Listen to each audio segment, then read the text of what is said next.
అందరికీ నమస్కారం సోదరులారా దయచేసి ఆ జెండాలు కొంచెం దించాల్సిందిగా తెలుగుదేశం పార్టీ జాతీయ అధ్యక్షులు కోరుచున్నారు దయచేసి కొంచెం జెండాలు దించాల్సిందిగా కోరుచున్నాం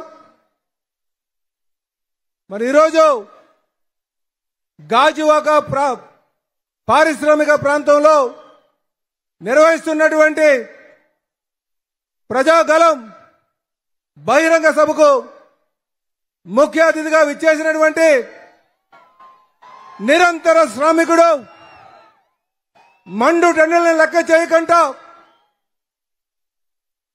భవిష్యత్ కోసం భవిష్యత్ తరాల కోసం పాటుపడుతున్నటువంటి తెలుగుదేశం పార్టీ జాతీయ అధ్యక్షులు మాజీ ముఖ్యమంత్రి అయినటువంటి మాన్య శ్రీ చంద్రబాబు నాయుడు గారికి నమస్కారాలు తెలియజేస్తూ స్వాగతం పలుకుతూ అలాగే ఈ వేదిక మీద ఉన్నటువంటి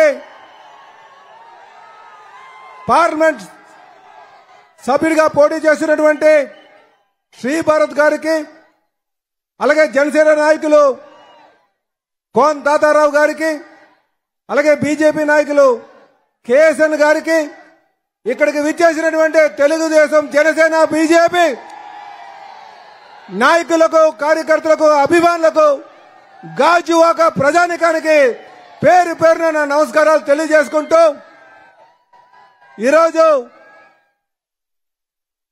నాకు సీట్ అనౌన్స్ చేసినందుకు గాను తెలుగుదేశం పార్టీ జాతీయ అధ్యక్షులు మాజీ ముఖ్యమంత్రి అయినటువంటి శ్రీ నారా చంద్రబాబు నాయుడు గారికి ప్రత్యేకంగా ధన్యవాదాలు తెలియజేస్తూ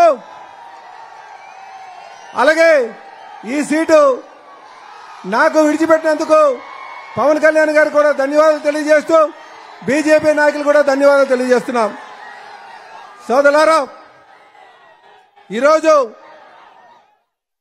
మేము ప్రజల దగ్గరికి వెళ్తుంటే ఎక్కడికి వెళ్ళినా సరే వారి ముఖంలో ఒక ఆనందం రేపు జరగబోయేటువంటి ఎలక్షన్ లో తెలుగుదేశం జనసేన బీజేపీ అధికారంగా రాబోతుంది అరాచక పాలన అంతమందబోతుంది స్వేచ్ఛాజీవులుగా మనం ఇంకో 2 నెలల్లో కాబోతున్నామని చెప్పి ప్రతి ఒక్కరి ముఖంలో కూడా ఆనందం కనిపిస్తుంది ఈరోజు ఎవరైనా సరే ఈ ప్రభుత్వాన్ని ఈ వైసీపీ నాయకుల్ని ఈ ముఖ్యమంత్రిని కానీ ప్రజా వ్యతిరేక విధానాలపైన కానీ ఎవరైనా మాట్లాడితే వారి మీద దాడులు చేసి వాళ్ళ మీద కేసులు పెట్టి నానా ఇబ్బందులు పెడుతున్నటువంటి పరిస్థితి మీకు తెలిసిందే అలాగే సోదరులారా రేపు ఈ రాష్ట్రానికి ముఖ్యమంత్రిగా చంద్రబాబు నాయుడు గారు కాబోతున్నారు స్వేచ్ఛ రాబోతుందని చెప్పి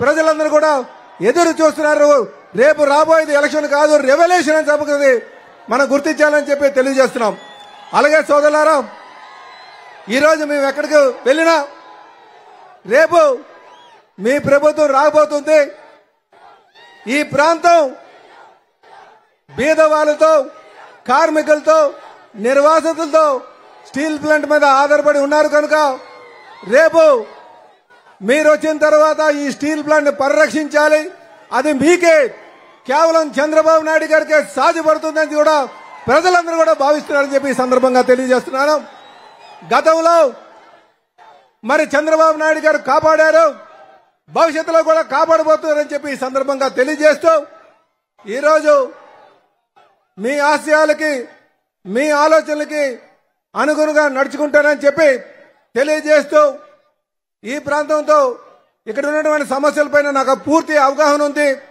గతంలో 2014 నుంచి 2019 మధ్యన మరి నాకు అన్ని ఏవి కావాలన్నా సరే ఈ ప్రాంతంలో పట్టాల విషయం కావచ్చు ఓటు విషయంలో కావచ్చు స్టీల్ ప్లాంట్ ఆర్కాడ్ విషయంలో కావచ్చు టోల్ గేట్ విషయంలో కావచ్చు ఇవన్నీ కూడా మాకు సహాయ సహకారాలు అందించారు రేపు మీరు ముఖ్యమంత్రి కాబోతున్నారు ఖచ్చితంగా మాకు ఆ సమస్యల పరిష్కారానికి మాకు సహకారం అందించాలని చెప్పి కోరుకుంటూ నాకు ఈ అవకాశం ఇచ్చినందుకు మీ అందరికీ ధన్యవాదాలు తెలియజేస్తూ మరి ఎంపీగా భరత్ గారు పోటీ చేస్తున్నారు వారికి కూడా మీ యొక్క అమూల్యమైన ఓటు వేసి నాకు అలాగే భరత్ గారికి సైకిల్ గుర్తు మీద వేసి గెలిపించాల్సిగా కోరుతూ నాకు ఈ అవకాశం ఇచ్చినందుకు మా జాతీయ అధ్యక్షులుగా ప్రత్యేకంగా ధన్యవాదాలు తెలియజేస్తూ సెలవు తీసుకున్నాను.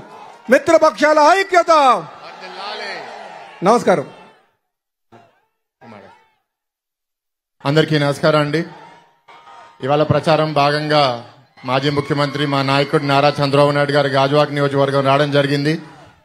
గత 5 ఏళ్లుగా పాలన మీ అందరూ చూశారు. నేను దగ్గరగా ఓడిపోయాను. పల్లా శ్రీనివాస్ గారు కూడా ఇక్కడ గాజువాకలో ఓడిపోయారు. అప్పుడు ఈ 3 పార్టీలు విడిగా పోటీ చేసినాయి.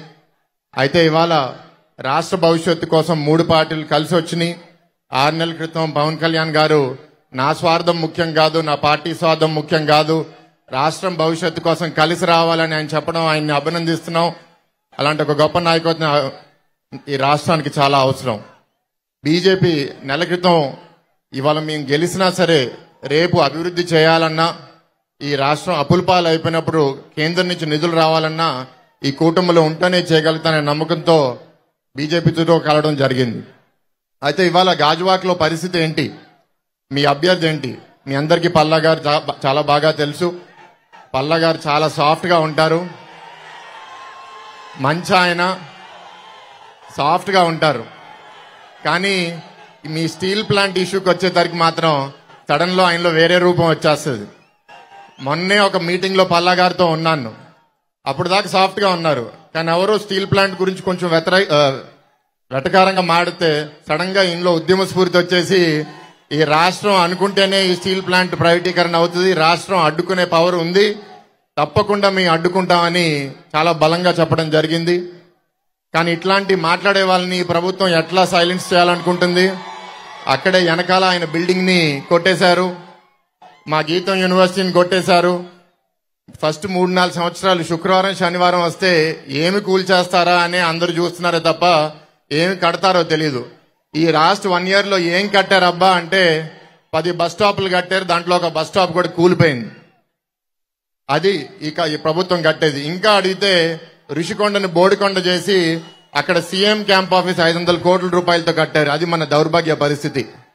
గాజువాకలో అభివృద్ధి ఏం చేశారు? 2014 నుంచి 19 మధ్యలో ఇక్కడ మెట్టెక్ జోన్ కేంద్ర ప్రభుత్వాన్ని ప్రోత్సహించి ఇక్కడ చంద్రబాబు నాయుడు గారు తీసుకొచ్చారు. ప్రభుత్వం మారిన వెంటనే ఆ మెట్టెక్ జోన్ లో ఉన్న వాళ్ళందరి మీద సిఐడి కేసులు పెట్టి ఇబ్బంది పెట్టి అక్కడ సీఈఓ కూడా మానేసి వెళ్ళిపోయారు. కేంద్ర ప్రభుత్వం మొట్టికాయ కొట్టి ఆయన్ని తిరిగి తీసుకొచ్చారు. తీసుకొచ్చిన తర్వాత ఇంకా కంపెనీలు వచ్చినాయి. ఇక్కడక్కడ ఇంచుమించు 100 కంపెనీలు 10,000 మంది ఉద్యోగులు పనిచేస్తున్నారు. ఇవాళ సిగ్గు లేకుండా ప్రభుత్వం మెట్టెక్ జోన్ లో వచ్చిన కంపెనీలు మా వల్ల అని చెప్తున్నారు. ఇంకా ఏం చెప్పాలని నాకు అర్థం అవట్లేదు.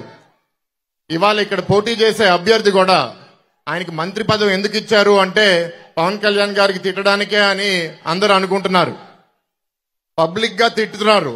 కానీ వాళ్ళు పోటీ చేసే మాత్రం ఇంటింటికి వెళ్ళి ఏదో తప్పైపోయింది నాకు ఓటేయండి అని అడుగుతున్నారు.